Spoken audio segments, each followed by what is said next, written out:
Joshua chapter 9.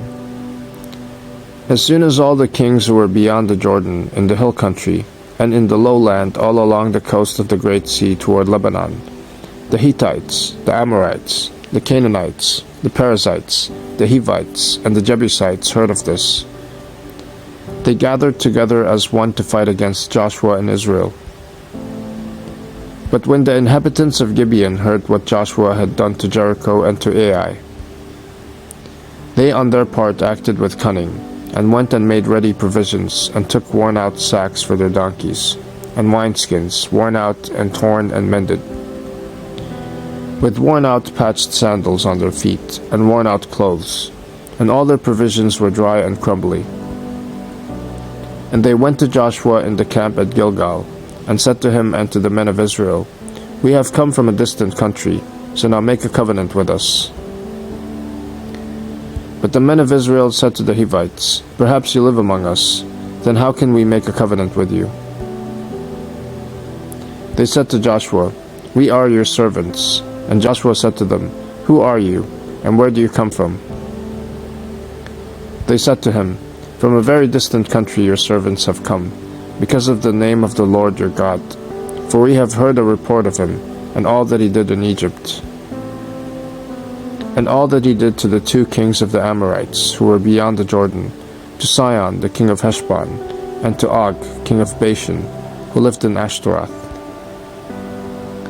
So our elders and all the inhabitants of our country said to us, Take provisions in your hand for the journey, and go to meet them, and say to them, We are your servants. Come now, make a covenant with us. Here is our bread. It was still warm when we took it from our houses, as our food for the journey on the day we set out to come to you. But now, behold, it is dry and crumbly. These wineskins were new when we filled them, and behold, they have burst. And these garments and sandals of ours are worn out from the very long journey. So the men took some of their provisions, but did not ask counsel from the Lord. And Joshua made peace with them, and made a covenant with them, to let them live, and the leaders of the congregation swore to them. At the end of 3 days after they had made a covenant with them, they heard that they were their neighbors, and that they lived among them. And the people of Israel set out and reached their cities on the 3rd day. Now their cities were Gibeon, Kephirah, Beeroth, and Kiriath-Jearim.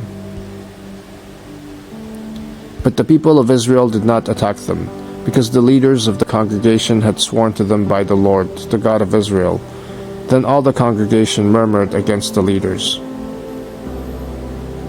But all the leaders said to all the congregation, We have sworn to them by the Lord, the God of Israel, and now we may not touch them. This we will do to them. Let them live, lest wrath be upon us, because of the oath that we swore to them. And the leaders said to them, Let them live. So they became cutters of wood and drawers of water for all the congregation, just as the leaders had said of them. Joshua summoned them, and he said to them, Why did you deceive us, saying, We are very far from you, when you dwell among us? Now therefore, you are cursed, and some of you shall never be anything but servants, cutters of wood and drawers of water for the house of my God. They answered Joshua, Because it was told to your servants for a certainty that the Lord your God had commanded his servant Moses to give you all the land, and to destroy all the inhabitants of the land from before you. So we feared greatly for our lives because of you, and did this thing. And now behold, we are in your hand. Whatever seems good and right in your sight to do to us, do it. So he did this to them, and delivered them out of the hand of the people of Israel, and they did not kill them. But Joshua made them that day cutters of wood and drawers of water for the congregation and for the altar of the Lord, to this day, in the place that he should choose.